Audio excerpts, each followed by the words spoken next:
আসসালামু আলাইকুম প্রিয় দর্শক, আজ সারাদিন মানে শুক্রবার সারাদিন এবং গতকাল সন্ধ্যার পর থেকেই একটা কথা, একটা আওয়াজ, একটা আলোচনা সারা দেশে সাধারণ মানুষের মধ্যে ছড়িয়ে পড়েছে। সেটা হলো ডক্টর ইউনূস সাহেব পদত্যাগ করতে চাচ্ছেন, পদত্যাগ করতে চাচ্ছেন, পদত্যাগ করতে যাচ্ছেন নয়, চাচ্ছেন। কেন চাচ্ছেন? যে উনি বিরক্ত হয়ে যাচ্ছেন, উনি হতাশ হয়ে যাচ্ছেন, উনি ভাবছেন যে ওনাকে সবাই পর্যাপ্ত পরিমাণ সহযোগিতা করছে না। যেহেতু সহযোগিতা করছে না, তাহলে উনি কাজ করবেন কিভাবে? উনি কাজ করতে চান, এই হলো বেসিক। তো এই কথাগুলিতে বললেই যে মানুষ আবেগ আপ্লুত হয়ে যাবে, সেই বাস্তবতা বোধহয় এখন আর নাই। হতো আজকে থেকে যদি 9 মাস আগে উনি কথা বলতেন যে সবাই আমাকে সাহায্য করছে না, সহযোগিতা করছে না, আমি থাকবো না, মানুষ আবেগ আপ্লুত হয়ে যেত, মানুষের তো ঝাঁপিয়ে পড়তো। দেখুন, একটা জিনিস আমি এই প্রসঙ্গটা বলি যে এই কথা উনি যে পদত্যাগ করতে চাচ্ছেন অথবা পদত্যাগ করতে আগ্রহ প্রকাশ করেছেন, বিরক্তি প্রকাশ করেছেন, এই বিষয়গুলো কালকে সন্ধ্যার পর থেকে আমাদের কাছে আসলো কিভাবে? বিভিন্ন মিডিয়ার মাধ্যমে, সোশ্যাল মিডিয়ার মাধ্যমে। কিন্তু এই নিউজটার, এই ইনফরমেশনটার প্রধান এবং প্রথম সূত্রকে, প্রথম সূত্র হচ্ছে মিস্টার নাহিদ ইসলাম। উনি একসময় ইউনূস সাহেবের ক্যাবিনেটের মেম্বার ছিলেন, উনি বৈষম্যবিরোধী ছাত্র আন্দোলনের একজন নেতা ছিলেন এবং পরবর্তী সময়ে উনি এনসিপি নামক যে পার্টিটা গঠিত হয়েছে, যেটাকে অনেকে কিংস পার্টি বলেন, সেই এনসিপির বর্তমানে প্রধান ব্যক্তি উনি প্রধান মুখ। তো এনসিপির নেতা বলেছেন, আমি কালকে থেকে এটা অপেক্ষা করছিলাম যে উনি যে বললেন আসলে কি ডক্টর ইউনূস চাচ্ছেন এরকম কিছু করতে? আসলে কি ডক্টর ইউনূস হতাশ? আসলে কি উনি কারোর ওপর ক্ষুব্ধ? এই বিষয়গুলো জানার জন্য আমি তখন থেকে অপেক্ষা করছি। তো আমার অপেক্ষার পদ্ধতিটা কি, আমি কি কার কাছ থেকে জানতে চাই? দেখুন, ডক্টর ইউনূস সাহেবের একটা প্রেস উইং আছে। আমার জানা মতে এত বিশাল আয়তনের প্রেস উইং বাংলাদেশের আর আগের কোনো সরকার প্রধানের ছিল না। অনেকগুলি লোক এখানে আছে, press secretary, deputy press secretary, assistant press secretary, এরকম অনেক পদ, এবং সবাই যার যার মতো শার্প। এবং প্রেস সেক্রেটারি তো বিশাল ব্যক্তিত্ব, এবং উনি তো মানে এতটা দায়িত্ব নিয়ে কথা বলেন যে অনেক সময় উপদেষ্টার মতো বলার সাহস পান না, উনি সেটা বলে ফেলেন। ম্যান্ডেট নিয়ে অনেক কিছু বলে ফেলেছেন, ওনার কথা তো আর বলাই বাহুল্য। ওনাকে সবাই চিনে, এতটাই চিনে যে একজন ওনার সঙ্গে ইন্টারভিউ নেওয়ার সময় একজন প্রশ্ন করতে এমনও বলেছিলেন যে ওনার ভাবসাব দেখে মনে হয় দেশটা উনি এবং ডক্টর ইউনূসই চালাচ্ছেন, আর কেউ না। যা হোক, সেটা অন্য প্রসঙ্গ। তো আমি আশা করেছিলাম যে এদের কাছ থেকে কোনো একটা রিয়াকশন আমি পাই কিনা, এরা কেউ বলে কিনা যে ডক্টর ইউনূস পদত্যাগ করতে চাচ্ছেন। আনফর্চুনেটলি এখন পর্যন্ত পাইনি। তাহলে তারা কেউ বলেননি কিছু। কে বলেছেন? নাহিদ ইসলাম। কেন নাহিদ ইসলাম? কেন? নাহিদ ইসলাম কি সরকারের মুখপাত্র? তা তো নয়। নাহিদ ইসলাম কি ডক্টর ইউনূসের মুখপাত্র? তাও তো নয়। আচ্ছা, নাহিদ ইসলামকে যে ডক্টর ইউনূস এই কথাগুলি বলেছেন, তার কোনো সাক্ষী আছে? ওখানে কি আর কেউ সাক্ষী দিয়েছে? দেয়নি। তাহলে আমরা কী করে জানলাম? নাহিদ ইসলাম বলেছেন বলে জানলাম। এমনও তো হতে পারে নাহিদ ইসলামের কাছে মনে হয়েছে, হয়তো ডক্টর ইউনূস কিছুই বলেননি। নাহিদ ইসলাম ভেবেছেন এভাবে বললে, নাহিদ ইসলাম কিন্তু একটা রাজনৈতিক দলের প্রধান, হয়তো নাহিদ ইসলাম ভেবেছেন এভাবে বাইরে এসে মিডিয়াকে বললে হয়তো তাদের রাজনৈতিক কোনো লাভ হতে পারে। হতে পারে না কি? হতে পারে। তাহলে আসলে কি হয়েছে আমি জানি না। আচ্ছা, আরেকটা কথা বলি। এই কথাগুলো নাহিদ ইসলাম কবে প্রকাশ করলেন? বৃহস্পতিবার দিন রাতে। বৃহস্পতিবারের পরের দিন কি? শুক্রবার। আমাদের এখানে শুক্রবার দিন এই বাইতুল মোকাররম, গুলিস্তান এলাকা, বঙ্গবন্ধু এভিনিউ, এমনকি শাহবাগ পর্যন্ত লোকজন জড়ো করা খুব সহজ কাজ। ছুটির দিন থাকে, অনেকেই জুমা নামাজ পড়তে আসেন।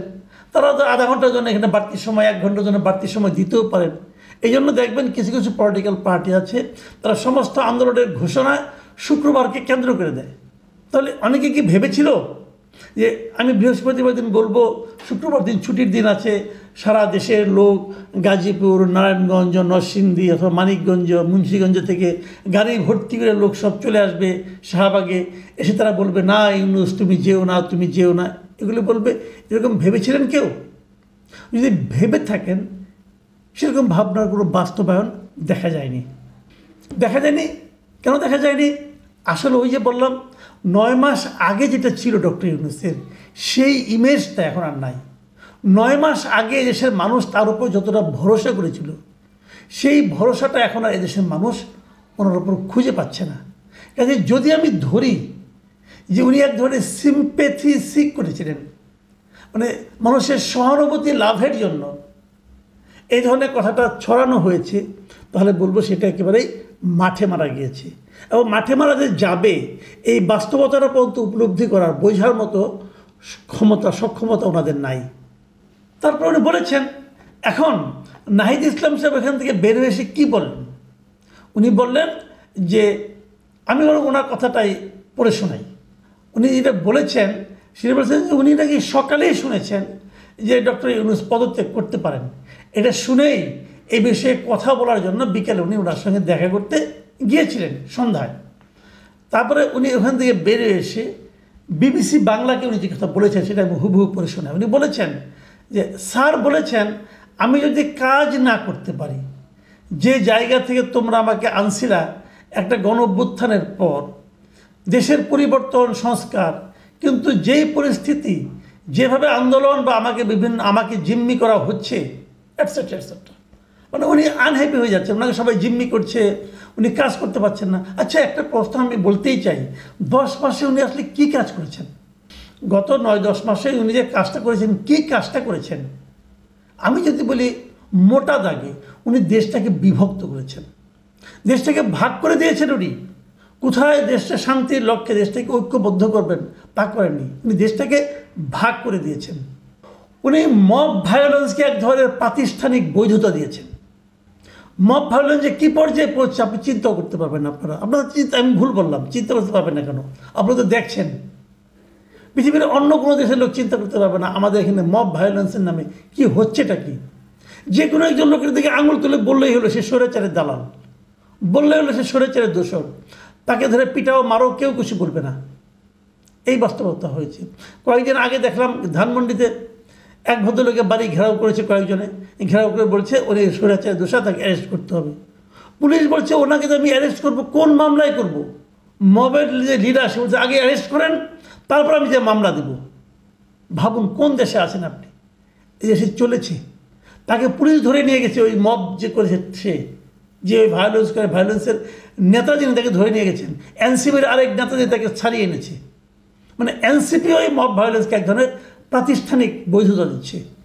আপনি এই কাজটা করেছেন, আপনি আর কি কাজ করতে দেয়নি আপনাকে বলেন তো দেখি? একটা কাজ বিএনপি শুরু থেকে বলছে, আপনি নির্বাচন জবেই করেন একটা রোডম্যাপ আমাদেরকে দেন।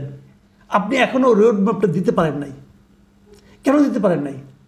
কোনো লজিক নেই আপনার। আপনি এত কিছু করবেন, এত কাজ দেখাবেন, একটা নির্বাচনের রোডম্যাপ দিতে পারেন না আপনি।